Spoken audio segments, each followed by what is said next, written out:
Okay, let's start up again. Want to introduce this next section?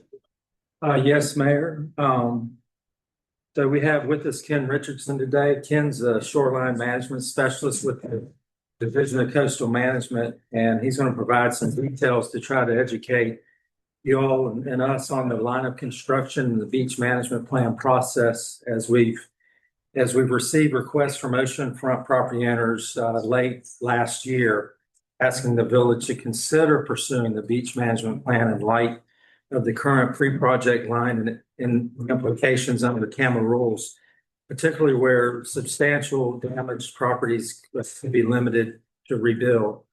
At the same time, this is a significant policy consideration. Just to acknowledge, historically, prior councils have been cautious about altering development standards along the ocean front, especially given the presence of established frontal and primary dune systems that protect both private and public infrastructures landward of them. It's important to remember that these rules are set by the Coastal Resources Commission, which is the policy board to the North Carolina Division of Coastal Management, who administers that, as Ken does. And before council considers any direction, we felt it was important to hear directly from DCM about the beach management plan process, what it involves, what flexibility may or may not exist, and what responsibilities the village could assume. So with that, I'll turn it over to Ken. Okay, thank you, Chris. I guess this is on. I don't know if it's specifically on, but you're pretty loud. Okay, can't hear me. Just let's know. Again, just for the record, my name is Ken Richardson. I am the shoreline management specialist with the Division of Coastal Management out of the Morehead City office. And so Chris touched on exactly why he invited me here today. And so I wanted to review. Do I have control over the to the right advance? Okay. So as Chris mentioned, I want to talk a little bit about what is a beach management plan. Lots of communities go to the Coastal Resources Commission to have their plan approved. And then what are the regulatory benefits associated with a beach management plan? So in summary, just like we think of a financial plan, it's kind of, the pathway to manage beach erosion or to reach your goal. And so when the commission is looking at a town's beach management plan, they're looking for a kind of a summary of the historic beach field projects, kind of how they performed over time. And they also want to look at maintenance plans. They want to kind of look at, when they look at how a project has been performing, they want to make sure that it's actually doing what it's supposed to do and mitigate erosion. And also they want to look to make sure that the communities are monitoring so they can kind of monitor the losses or gains through time. Probably two of the most significant, though, is the identification of sediment sources that are compatible with native beach or what you're going to put on the beach. That doesn't mean you have to have the exact volumes identified and where you're going to get those from, because some of those may be rechargeable sources, and so they may not have them for this particular point in the plan, but maybe in the future they may. And the other is the identification of financial resources, and both the sand and the financial resources are supposed to cover maintenance of that initial project for a period of no less than 30 years. And in addition, public comments are required by the commission. So when the community does develop a beach management plan, they submit that out for the residents to comment on, and then provide that to the Coastal Resources Commission as well. And once you get a CRC approved beach management plan, you have to go back to the commission once every 5 years to basically serve as a check-in to make sure you're still on track and actually implementing the plan that you've presented to the commission at the first time. So before I look at or talk about what the benefits of having a plan are, I want to kind of just refresh everyone's memory of how setbacks are measured and how that changes when you install that beach nourishment project. So in the oceanfront, setbacks are measured from one of three features: either the vegetation line, the pre-project vegetation line, also formerly referred to as the static line, or a measurement line. And so for the purposes of this discussion today, I'm just going to focus on the pre-project line. So when a community installs a large-scale beach nourishment project, and the state defines large scale as one that places more than 300,000 cubic yards of sediment on the beach, you survey where that vegetation line was prior to starting the project. Pre-project line never expires, and setbacks are measured from it or the actual vegetation, whichever is farther to land.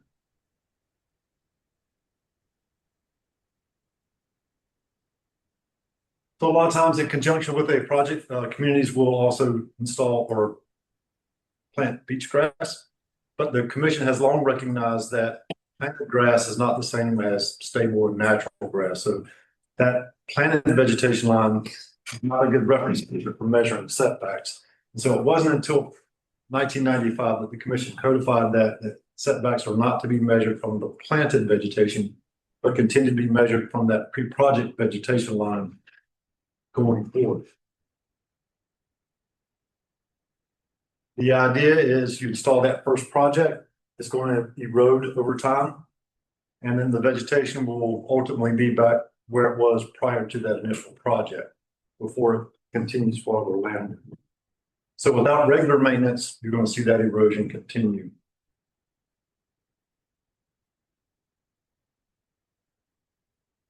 So what happens when you see a beach that's, you've had that large scale project installed, the community is maintaining the beach, going back into the maintenance projects every 5 to 10 years. A lot of times in the past, and North Carolina has plenty of examples that demonstrate, as long as you maintain that initial project, communities can see an reestablishment of that planted vegetation becoming stable and natural over time, and then your dune system becoming more robust, whether it's primary dune or frontal dune. Those systems can become more robust over time.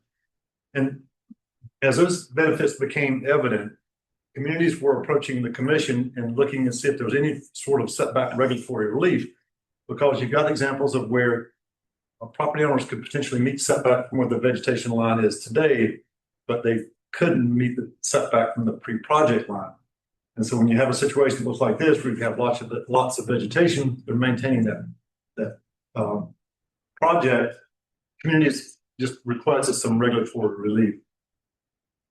And so in 2009, the commission drafted and approved what used to be the static line exception rules. And then later in 2022, that became the beach management plan. So that was a way of working with communities, seeing that if they're going to commit to maintaining that beach, then they would offer some relief. And I'll talk about what that is in a moment. So it's important to recognize that even though you're getting that setback relief, you're kind of committing to your, not only the town, but you're also committing to the residents that you're going to maintain that project. Because the beach management plan rules were kind of based on a couple of principles that the commission recognized, and that is that typically nourished beaches are going to have a higher erosion rate than a natural beach. There's not always going to be that assurance that you're going to have funding and the sand sources to maintain that project. And so if you're not maintaining that beach, then you could potentially have new development that becomes at higher risk over a short period of time.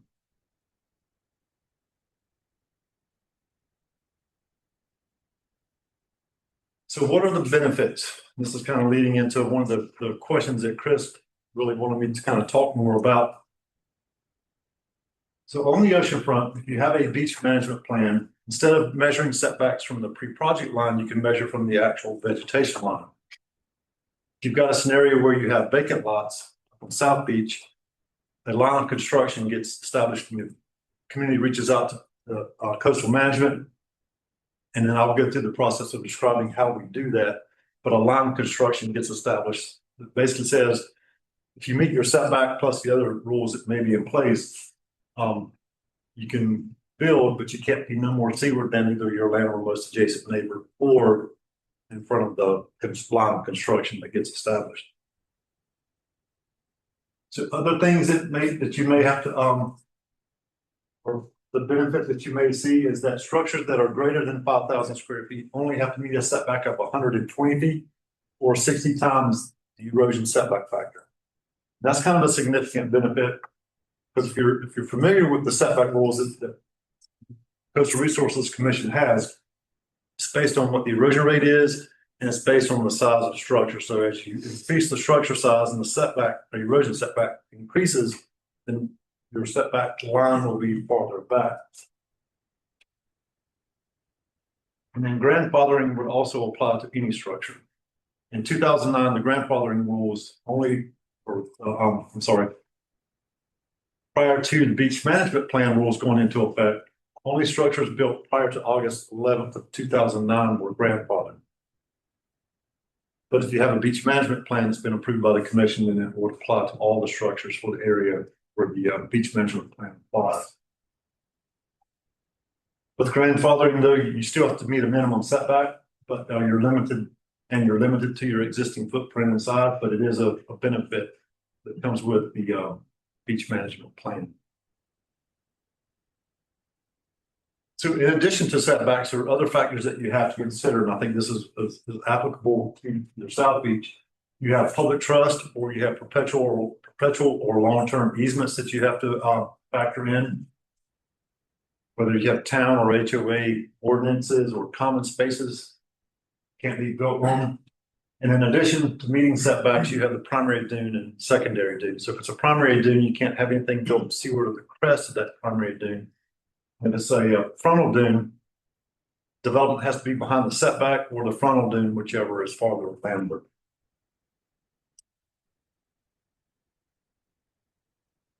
So your South Beach is a great example of when a line of construction would get established. And so when Chris reached out to me to kind of talk about how to establish that line, when you look at that red line, and that red line is that line of construction that DCM has established. And then the green dash line is your pre-project implementation line. So when you see that line of construction, that doesn't mean that development can just go up to that point, because you have to consider the setback. You have to consider where public trust is, or where your easements are, or where the frontal or primary dune is located. So those are other factors that will have to be applied in addition to looking where the line of construction is. So that's just a bird's eye view of the entire line. And I'll start on the left or the west side and move towards the east. And so in commission's rules, if you have a vacant lot and you've got a structure on each side of that vacant lot, it's pretty straightforward. You're just limited to your landward most adjacent neighbor. But when you have a series of vacant lots, then we have the line of construction that gets established. And essentially, if it's in a peculiar setting like this, where you have a curved shoreline, or you have cul-de-sac, you have flag lots where it just doesn't work, that you can line the structures up and just do it that way, you have to kind of look at, in the rule, it says go 500 feet to the left, 500 feet to the right. Look at the average distances of those structures relative to something. In this case, we looked at the street side parcel edge and measured the average distance of those structures on the yellow footprints are, and then applied that to those vacant lots. So obviously these are not buildable lots, at least maybe first two potentially, depending on whether there's easements and public trust. Obviously easements and public trust are going to be controlling factors, or primary dune or frontal dunes will certainly play a huge factor in that. But just for the sake of discussion, if you had no public trust or easements involved, reach a setback, you're not going to interrupt the primary dune, then you could potentially build, but you couldn't build seaward of that line of construction. Stop me if anything doesn't make any sense. I'm sorry, could you go over that again, just on that slide? Because what I thought I heard you say was that you could build up to that red line, but I don't think that's what I don't think I understood you properly with that. Right, that's exactly correct. You can't just because you see that red line does not mean you can just build up to that line. You have to factor in, you got to meet your setback from the vegetation. You have to factor in public trust, easements, or if there's any HOA or town ordinances that might prevent or setback requirements that also might play a factor in this. But the biggest piece in this, if you're looking just at this red line, So you can't go seaward of the red line, but you've got to also meet your setback, and you also have to be landward of the crest of the primary dune or landward of the frontal dune and setback, whichever is farther landward. And when you say meet your setback, you're talking your camera setback from the red line. I'm sorry, that's right, that's right. So for me, when I say setback, I'm talking about that setback requirement from the ocean side, pushing you back to landward. So I'm Yeah. talking about Which is how Your much? camera setback. the camera setback. The erosion right here, I think it's now back to 2 feet maybe, but It might be right at two, then it kind of starts to peak up a little bit. but regardless, that's a 60-foot setback from the red line. So based on the length of that property, you couldn't feasibly site a structure Right. there. Right, and so you'd still have to meet your setback from the vegetation, so you don't have any vegetation. Obviously. Thank you.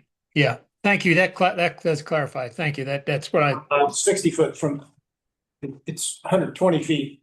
Well, that's for a 5,000 square foot structure, but that's from the vegetation line. Correct. Okay, not the red line, the Project vegetation. line in this case. But in this case, none of them matter because they're all part of the dune. Is it possible for if the dune, is it possible for the dune to be moved so that those are buildable? Is that something that So CR if consider if public funds were raised to to move the dune? were used to raise the lands there, then Right. that's no longer property. Right, oh, okay, I got you, okay. So in theory, the green dashed line is where the first line of vegetation was in 2007. And that's where sand was placed by previous Corps project. Right. To replace it. Right. So in theory, it becomes areas of public trust. And that dune was built along the road there. Well, with sandbags and that's the other- other thing you don't see in this imagery, but we know through historical aerial imagery that there's a 20 by 40 sandbag Right. revetment under Right. that whole stretch that obviously we would not want to go and Okay, dig up. that's fine, all right. Right, and definitely, I haven't been out on the field there, but just looking at this image, I was. Those are out. Probably not livable based on easements, public trust, and obviously we're not gonna meet setback.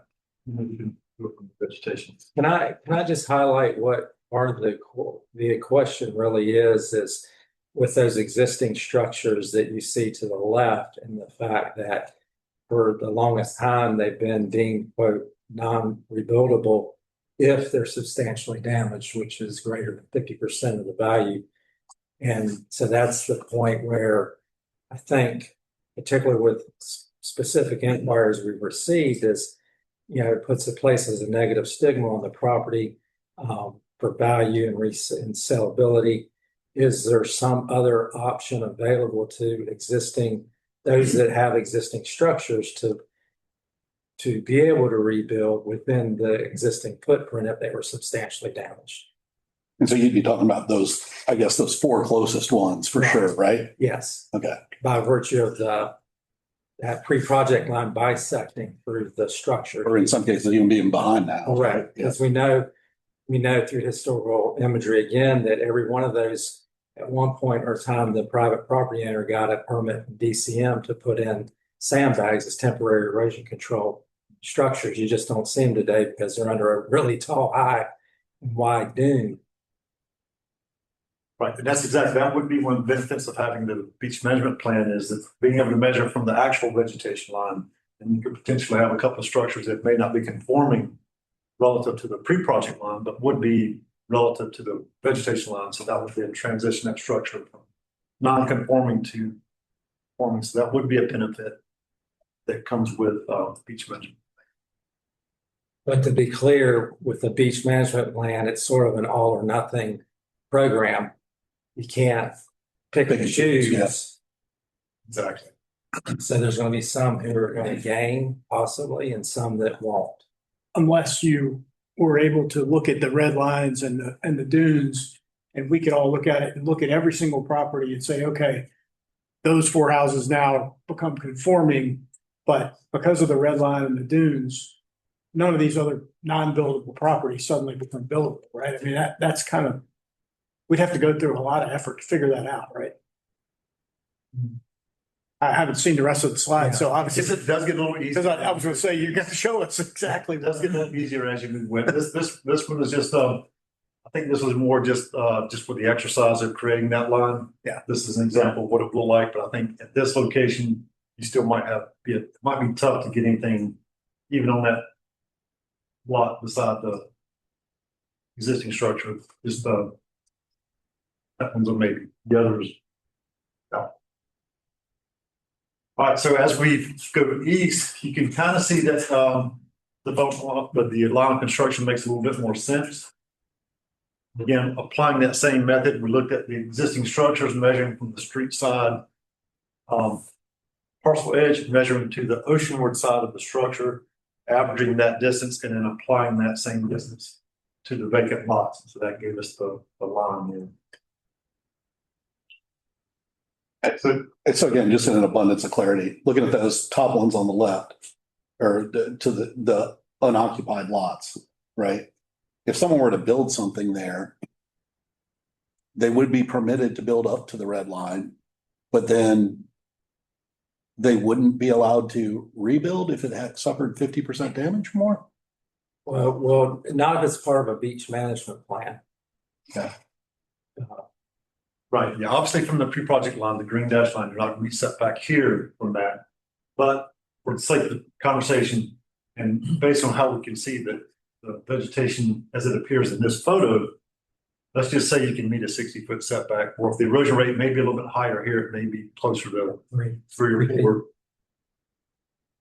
The setback alone may prevent the parcels on the left from being built. And if you look closely enough, you can kind of see the primary dune. The dune starts to play a factor. It almost falls in between the red line and the green line.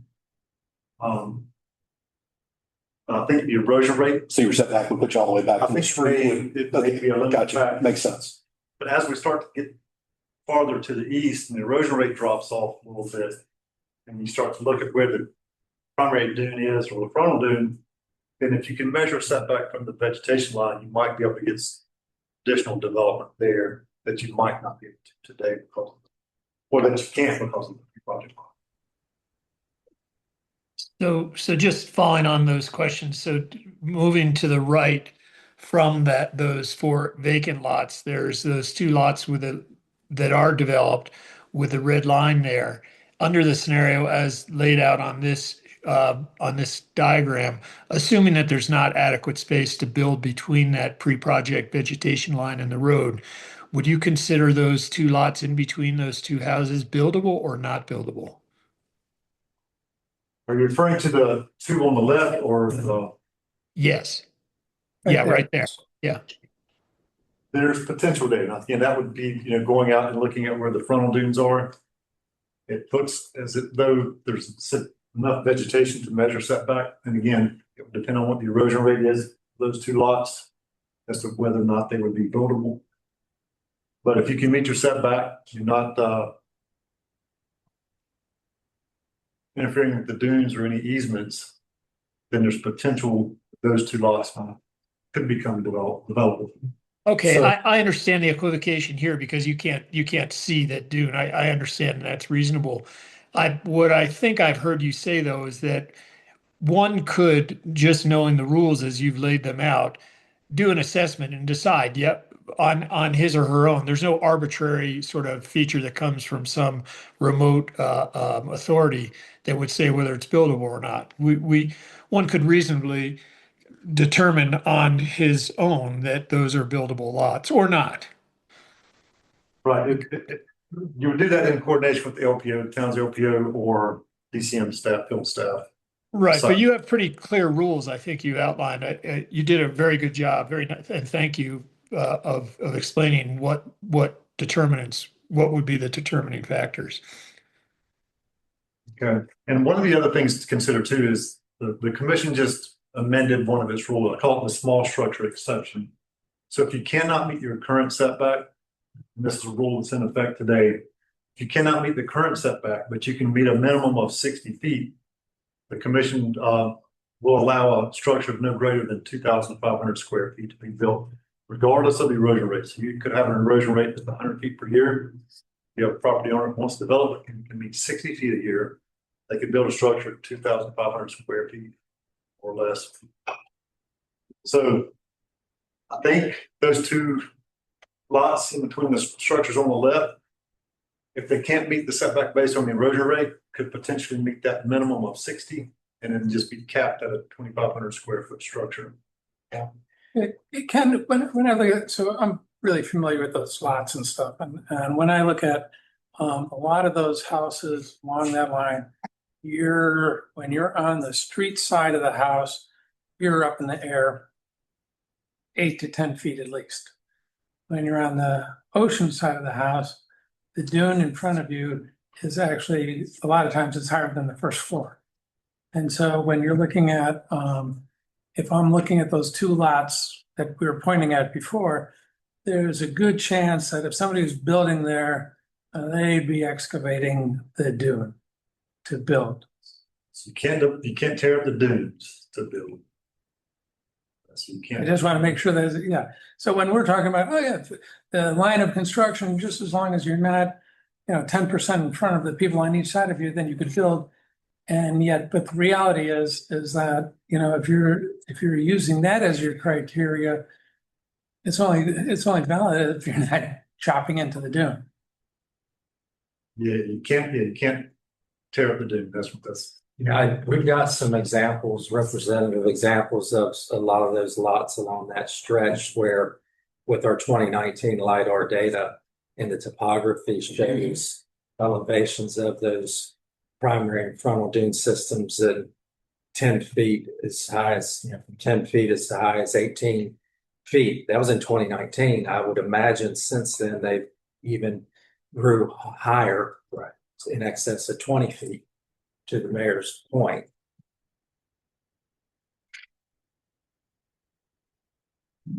Yeah, I think the setback is certainly a limiting factor, but I think looking at the dunes in relation to the lot, I think that's where or an easement. I think those are going to be more controlling factors. Right. But the houses that are there, assuming they are on the top side of the red line, the north side of the red line, and there's enough setback from the new vegetation line, they would be able to be rebuilt if they totally destroyed, correct? That's correct. To clarify, Ken, not without the beach management plan. Not that, that's what I mean. Okay. Yeah, I got you. Yeah. Assuming this was done. Okay. Those, yeah, I know they can't be right now. Yes. I think this is next one. These were a little bit trickier just because you didn't have really many adjacent structures, and then given the layout of the parcels, it's kind of took the ocean parcels in those particular segments of parcels and then calculated that average and then applied to the vacant lots. I think the public beach access on Star Rush Trail is an example. If you've never been out to that one, that from the street, it's a straight. I mean, the beach access goes straight up, right off the road, 15 plus feet. It's that frontal dune is sitting right there. As you look at it relative to the layout of the parcel. But there are very few properties that are on this picture that even with the beach management plan would be buildable. Because the red line is basically the same place as the green line for most of it. And It'd have to be 60 feet back from and you got to be behind the dune and you got to be 60 feet from the vegetation. So it looks like that, you could adopt a beach management plan and you're not going to really get much out of these properties at all. No, you also have to be 35-foot setback from the road. So Exactly. No, that's what I mean. Yeah. So it's not like, and that didn't even, even BHA has rules about that. So we don't even get to necessarily completely set that. Just for knowledge in the room, the line of construction, there's BHA rules on any beachfront that you can't be more than, a certain distance away from in front of your neighbors. Halfway between. So that's structures, yeah. Regardless of your role, our homeowners association wouldn't let you build in front of the red line under any condition either. There are other towns with similar developed lots too. Yeah.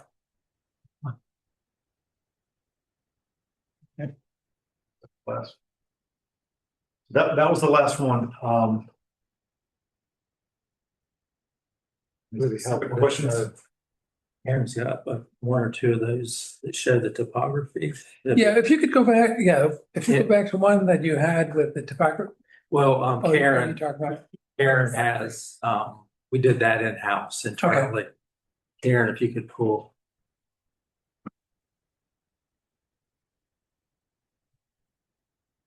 Yeah, when the division establishes that line of construction, we don't factor in topography, we don't factor in where the dunes are, we're just looking simply Right. at existing structures and calculating those distances based on what you already see. Right. So here is Silverside's trail showing the topography of the dune system. With elevations at 10 feet up to 17. So trying to site a structure on those properties without disturbing the dune will be highly unlikely. Well, with the street setback, it would be very unlikely. 35 and 60. now what is the zone here, the flood zone? Do you know? I've got one with flood zone. I want to say it's like That's it. B. B or A, yeah. What is MS LV or what is that? MSLV, what does that stand for, please? A mean sea level. Thank you.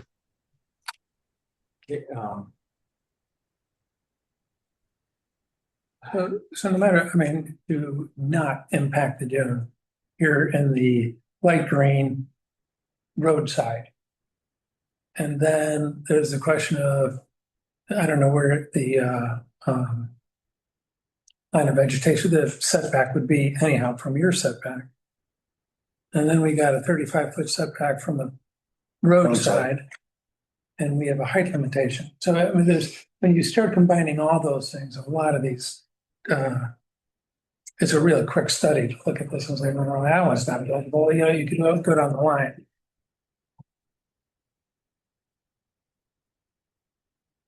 Yeah, Ken, you had a slide that showed, there's a cartoon of a house like on the dune. Do you know where that is?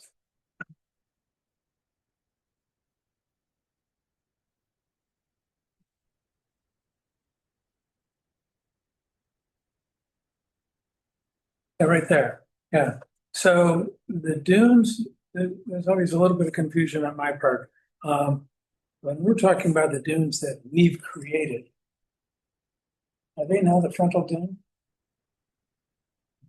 Yeah, okay. So when we're looking at from like our ordinance, our association ordinances, when you're looking at and we're looking at your diagrams, you wouldn't be able to build, you couldn't move any of those houses further toward the water because you'd be disturbing the dune. And in our case, so you know that we have a 35-foot height limitation, which would be taken at the lowest portion. So, you know, right there, it's like, well, you know, that even might have, that house would have to be crunched down further. Yeah, okay.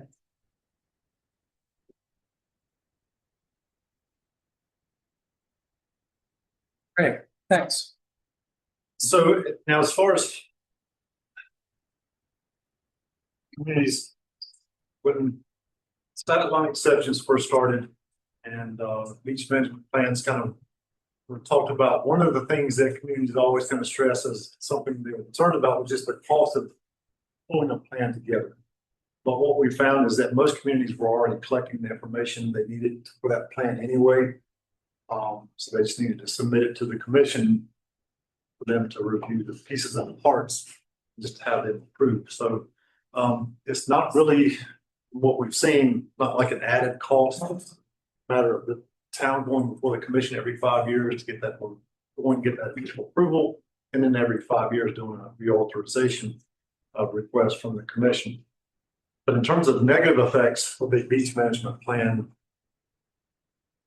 the only pushback that we've seen so far is, oh God, I think because of second row property owners having that ocean view for so long, and once they got their plan approved, development started, and so that's the one negative that we've been kind of hit with. Is those property owners on the second row weren't happy about that.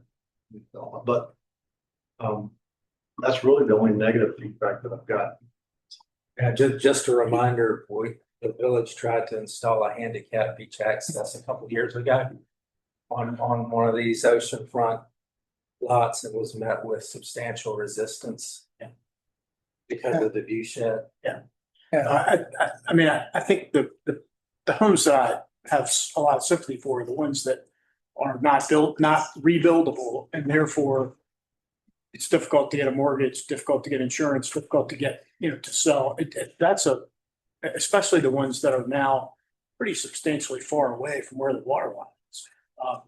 But it seems like that if you adopt a plan to help those people, you end up having to evaluate every single one of these lots to figure out, are we going to cause a problem that we don't want to cause? So I'm not saying you can't do it. I'm just saying it's not just a simple, oh yeah, let's help those people.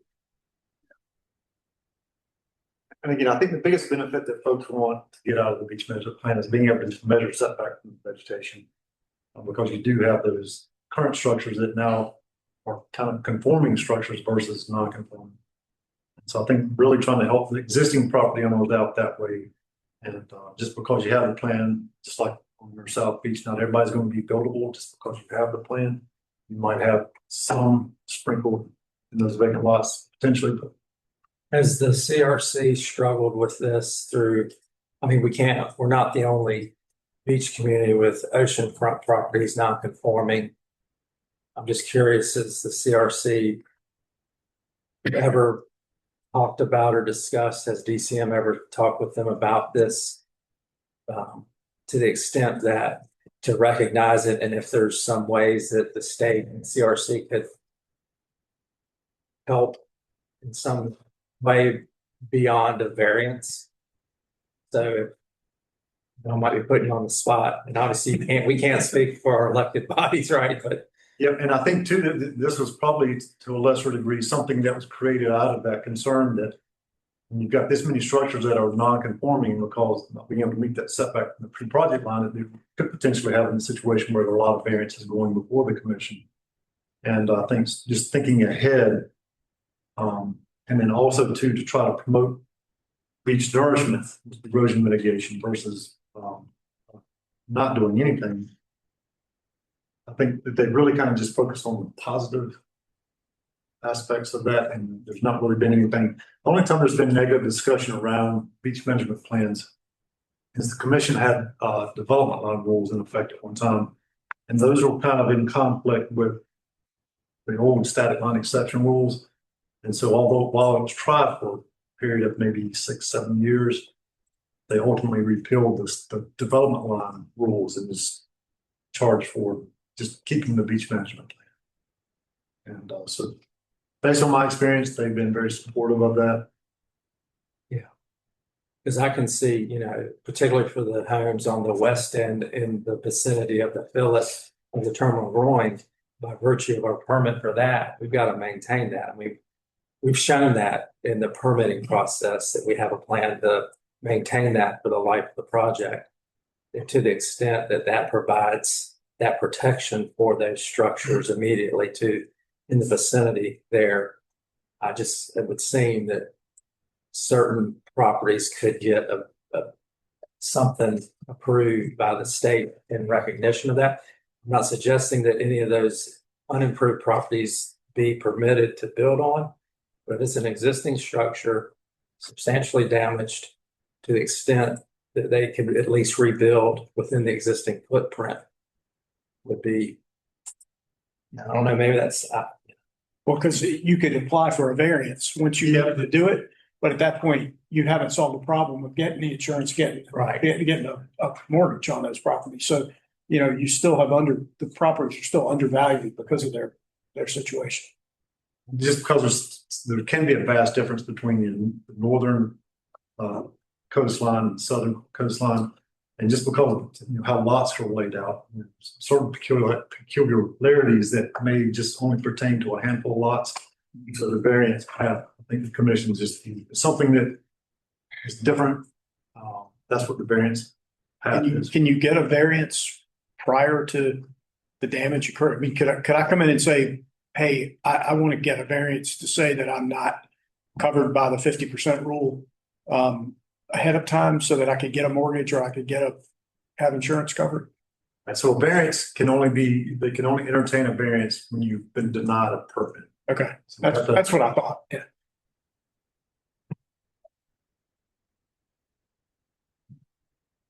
Any other questions? You'd have to continuously get a permit and have a variance, and then you could say every year that I'm updating my variance. Well, I am happy to, any questions come up? Just contact Chris. Sped right through that. I got quick, happy, and I got it. um, Chris can reach out to me if any questions arise. Our Wilmington field office, they're happy to send some field staff out. And if you're looking at specific properties, questions come up about the dune in relation to the setback and how that might impact a particular property. Certainly. Okay, Ken, thanks a lot. You're very welcome. Appreciate it. Thank you.